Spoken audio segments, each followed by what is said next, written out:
BEd second year language across the curriculum का आज हम 39th क्वेश्चन करेंगे।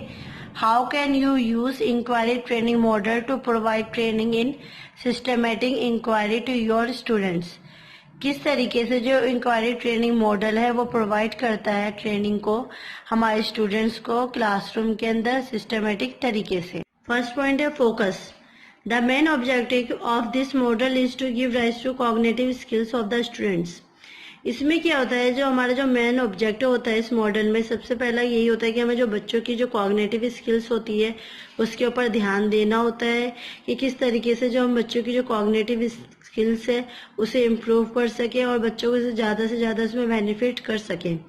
The student organize the self researches facts and concept in a logical manner. इसमें क्या होता है, जो स्टूडेंट्स होते हैं वो अपने आप से खुद से ही स्वयं से चीज़ों को रिसर्च करते हैं, उसके कॉन्सेप्ट को क्लियर करने की कोशिश करते हैं जो भी इनमें प्रॉब्लम आ रही होती है, और इसे एक अच्छे तरीके से मैनर में करते हैं। ये नहीं करते कि कुछ भी कहीं से भी कैसे भी लेके कर दिया, ऐसा नहीं करते। वो अच्छे तरीके से प्रॉपर वे में इसे करने की कोशिश करते हैं। Through this method, the development of individual capabilities can be achieved in a better way. इसमें क्या होता है, इस मेथड के थ्रू जो बच्चों के अंदर जो क्या होता है, किसी भी इंडिविजुअल बच्चे के अंदर उसकी जो कैपेबिलिटी होती है वो अच्छी बनती है। देखने की क्षमता बढ़ती है कि हम उसे पता कर पाते हैं कि उसकी क्या कैपेबिलिटी है, वो कितना कार्य खुद से कर सकता है, खुद से करने के लिए वो उसके बराबर योग्य है या नहीं है। तो ये सारी चीजें हम इसमें देख सकते हैं। नेक्स्ट है स्ट्रक्चर और syntax. There are 5 phases of structure and syntax are. देखिए इसमें 5 फेसेस है जो देखेंगे हम। फर्स्ट पॉइंट है student confrontation with the puzzling situation. In this phase the teachers present a problematic situation to the student and gives information regarding method of inquiry. इसमें क्या होता है, नाम से पता चल रहा है कि इसमें पजलिंग की तरह सिचुएशन टीचर बनाती है, जो कि एक प्रॉब्लमेटिक सिचुएशन होती है जिसमें बच्चों को इन्फॉर्मेशन तो दी जाती है, उसके बारे में इंक्वायरी बताई जाती है, परंतु उसकी जो प्रॉब्लम होती है टीचर सॉल्व नहीं करती। वो प्रॉब्लम बच्चों को खुद से स्वयं ही सॉल्व करनी पड़ती है। No doubt the main objective is to give rise to new knowledge through earlier inquiry in based on common knowledge. इसमें क्या होता है, कोई डाउट नहीं किया जा सकता, जो इसका मेन ऑब्जेक्टिव होता है वो जो न्यू नॉलेज के थ्रू न्यू नॉलेज की तरफ लेके जा रहा होता है। परंतु इसकी जो इंक्वायरी होती है, इसका जो भी रिलेटेड होता है वो हमारे पुराने वाले जो नॉलेज होता है, पुराना जो हमने टॉपिक समझाया होता है उस पर पूरा बेस्ड होता है। परंतु इसमें जो बच्चे होते हैं उन्हें खुद से इस चीज को करना होता है, उन्हें खुद से ही अपने आइडियाज, थॉट्स, थिंकिंग लगानी पड़ती है। नेक्स्ट पॉइंट है data gathering operation of verification. In this phase data is collected for proper verification. इस फेज में क्या होता है, जब हम डाटा को कलेक्शन करते हैं तो बहुत ही अच्छे तरीके से करते हैं, उसका वेरिफिकेशन करके देखते हैं और देखते हैं कि कोई भी कागज या कोई भी डाटा हमने गलत लिया है या नहीं लिया, उसे अच्छे से वेरीफाई किया जाता है। For this the teacher will ask the student such questions have yes और know for an answer.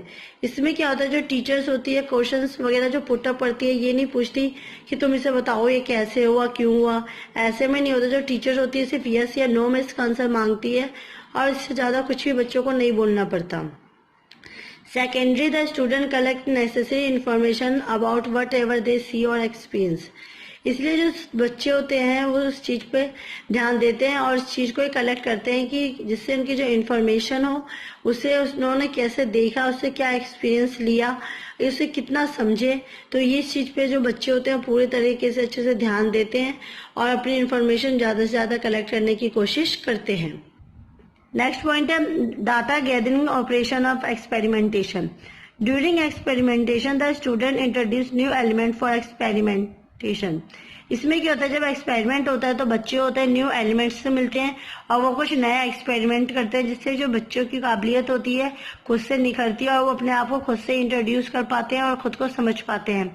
Experimentation has 2 parts, exploration and direct testing. जो हमारा एक्सपेरिमेंटेशन होता है वो दो टाइप्स का होता है, एक्सप्लोरेशन और डायरेक्ट टेस्टिंग का। In exploration things are observe under changing condition. इसमें कहते हैं एक्सप्लोरेशन में हम लोग चीजों को देखते हैं, ऑब्जर्व करते हैं, जो कि क्या होता है अंडर चेंजिंग कंडीशन में जाके चेंज होती है। And in direct testing certain hypothesis और प्रिंसिपल इज टेस्टेड। और डायरेक्ट टेस्टिंग में क्या होता है, हमारे कुछ हाइपोथेसिस और प्रिंसिपल्स होते हैं जो कि टेस्ट किए जाते हैं। फोर्थ पॉइंट है हमारा ऑर्गेनाइजेशन ऑफ इंफॉर्मेशन।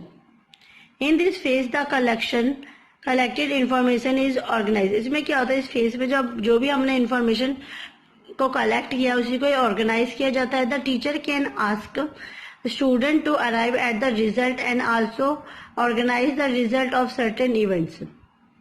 इसमें क्या होता है, जो टीचर्स होती है बच्चों से क्वेश्चंस वगैरह पुटअप करती है और उनसे पूछती है कि किस तरीके से तुमने इसमें इंफॉर्मेशन कैसे प्रोवाइड की, किस तरीके से तुमने इसका रिजल्ट निकाला, किस तरीके से तुमने इसमें काम किया। तो वो सारा जो काम होता है बच्चों को बताना पड़ता है, सारा प्रूफ करना पड़ता है, उन्हें स्टेप बाय स्टेप बताना पड़ता है किस तरीके से कि उन्होंने इंफॉर्मेशन कलेक्ट की।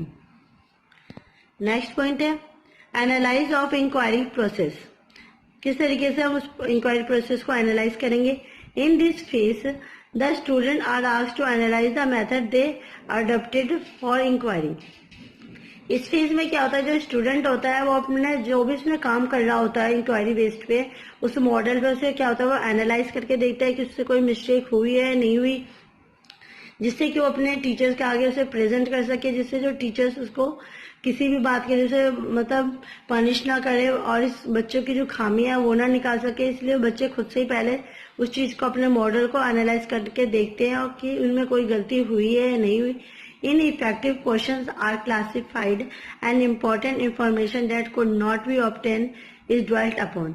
इसमें क्या होता है, इसका जो इफेक्टिव क्वेश्चन ये होता है कि जब हम उसे क्लासिफाई करते हैं तो हमें सबसे ज्यादा इम्पोर्टेंट होता है कि इसके ऊपर हमें पूरे अच्छे तरीके से ध्यान देना। इसमें जो भी इंफॉर्मेशन मिलती है या फिर जो हमें पता चलता है उसको सबको नोट डाउन करना, जिससे कि हम जब टीचर के सामने बताएं तो उन्हें पूरी प्रॉपर इन्फॉर्मेशन दे सके, जिससे टीचर्स को भी पता चले कि हमने उसके लिए कितनी मेहनत की है, हमने जो अपना मॉडल किस तरीके से तैयार किया है। तो इसलिए क्या होता है, हमें सबसे पहले उसे क्लासिफाइड अच्छे से करना चाहिए और सेकंड उसकी जो इम्पोर्टेंट इन्फॉर्मेशन होती है उसे भी नोट डाउन करनी चाहिए, ना कि उसे भूल जाना चाहिए।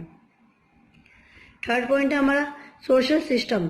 In this model social system is an important element. इस मॉडल में क्या होता है, जो सोशल सिस्टम होता है बहुत ही ज्यादा इंपॉर्टेंट एलिमेंट होता है। Teaching learning process both the teacher and the student play very significant roles. Teaching learning process में क्या होता है, टीचर एंड स्टूडेंट दोनों का बहुत ही महत्वपूर्ण योगदान होता है, बहुत ही ज्यादा अच्छा रोल होता है, क्योंकि बिना टीचर और बिना स्टूडेंट के एक दूसरे को टीचिंग लर्निंग नहीं करवाई जा सकती। इसलिए हमें इसमें कहते हैं टीचर एंड स्टूडेंट दोनों का ही जो रोल होता है बहुत ही ज्यादा इंपॉर्टेंट होता है।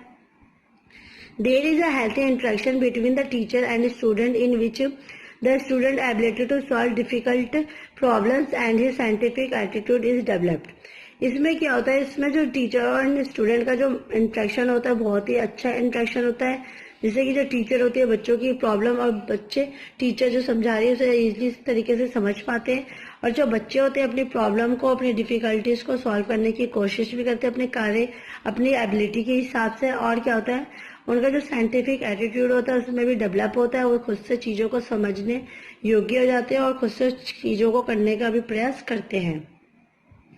नेक्स्ट फोर्थ पॉइंट है support system. This model is use for solving the different problem related to the text books. इस मॉडल में क्या होता है, जो बच्चे होते हैं अपनी जो डिफरेंट प्रॉब्लम्स होती है उसे भी सॉल्व करने का कष्ट करते हैं, जिससे जो बच्चे होते हैं अपने आप से टेक्स्ट बुक्स की जो एक्सरसाइज वगैरह होती है जो बुक्स में दिया हो जाता है टीचर के द्वारा काम, वो खुद से सॉल्व करते हैं, उसके लिए अपने जो भी थॉट्स थिंकिंग के हिसाब से उसके आंसर बनाते हैं और फिर टीचर्स के आगे डिस्कस के थ्रू पेश करते हैं। The students are made be experience many different problems and various example are present. इसमें क्या होता है, जो बच्चे होते हैं वो टीचर्स के आगे अपने बहुत सारी प्रॉब्लम्स को रखते हैं, तरह तरह की एग्जाम्पल्स देके बच्चे टीचर को बताते हैं कि हमने इस कॉन्टेक्स्ट में इस टेक्स्ट बुक्स में या फिर इस एक्सरसाइज में से सॉल्व करने के लिए इतनी मेहनत की, ये हमारे पास प्रॉब्लम्स आई और ये एग्जाम्पल के थ्रू हमने इस प्रॉब्लम को सॉल्व करने की कोशिश की। फिफ्थ पॉइंट है application. The use of this model is generally helpful for scientific subject. ये क्या है, जो हमारा जो मॉडल है बहुत ही ज्यादा यूजफुल रहा है कि साइंटिफिक सब्जेक्ट मेथड्स में, जिससे कि हमें जो प्रॉब्लम्स हुई होती है उसे सॉल्व करने में बहुत ही ज्यादा यूजफुल रहा है inquiry model. The students learn to analyze various types of collection information. इसमें क्या होता है, जो बच्चे होते हैं वेरियस टाइप्स के कलेक्टिव इन्फॉर्मेशन कलेक्ट करना सीखते हैं, उन्हें टाइप्स भी पता चलती है किस तरीके से हम कौन सी इन्फॉर्मेशन को किस प्रोसेस से किस तरीके से या फिर किस कैटेगरी में कलेक्ट कर सकते हैं इन्फॉर्मेशन को, उसे किस तरीके से पेश कर सकते हैं, उसे किस तरीके से हमें शो करना चाहिए टीचर्स या स्टूडेंट्स के आगे। तो ये सारा कुछ जो बच्चे होते हैं इसमें सीखते हैं। Actually this model was developed for subject like natural science. ये इस तरीके से डेवलप किया गया था इस सब्जेक्ट को, जैसे कि हमने नेचुरल साइंस लिया, उसमें हमें सारी इंफॉर्मेशन खुद से कलेक्ट की किस तरीके से हुई, इसी तरीके से हमें बाकी सारे सब्जेक्ट को भी खुद से सॉल्व करने की, समझने की कोशिश करनी चाहिए, जिससे कि जो हमारी लर्निंग है ज़्यादा देर तक बनी रह सके, ताकि हमें इसके लिए रटाफिकेशन करना चाहिए। But in literature this model is use to solve murder mysteries. इसलिए जो हमारा जो लिटरेचर है इस तरीके से बनाया जाता है, जैसे कि हम जैसे मूवीज वगैरह, टीवीज वगैरह या फिर पुलिस वगैरह होते हैं, वो मर्डर मिस्ट्री को इसी तरीके से सॉल्व करने की कोशिश करते हैं। इसमें क्या होता है, छोटे से बड़ी चीज की ओर जाते हैं, जिससे कि हर एक छोटी छोटी बातों पे ध्यान देते हैं, जिससे कि वो अपना किलर या फिर जो मिस्ट्री शूटर उसे सॉल्व कर सकें। टू सॉल्व एनी प्रॉब्लम्स या problematic situation this model is use. इसलिए हमें कोई भी प्रॉब्लम सॉल्व करनी होती है तो हमें इसी मेथड का यूज करते हैं, जिससे कि जो हमारी प्रॉब्लम होती है वो स्टेप बाय स्टेप सॉल्व हो सके और अच्छे से हमें समझ भी आ सके कि हमें क्या मिस्टेक की थी या किस कारण से हमारी जो प्रॉब्लम हुई थी वो सॉल्व नहीं हो पाई थी। आई होप आपको आज की वीडियो पसंद आई होगी। प्लीज मेरे वीडियो को लाइक, कमेंट एंड सब्सक्राइब कीजिए। Thanks for watching.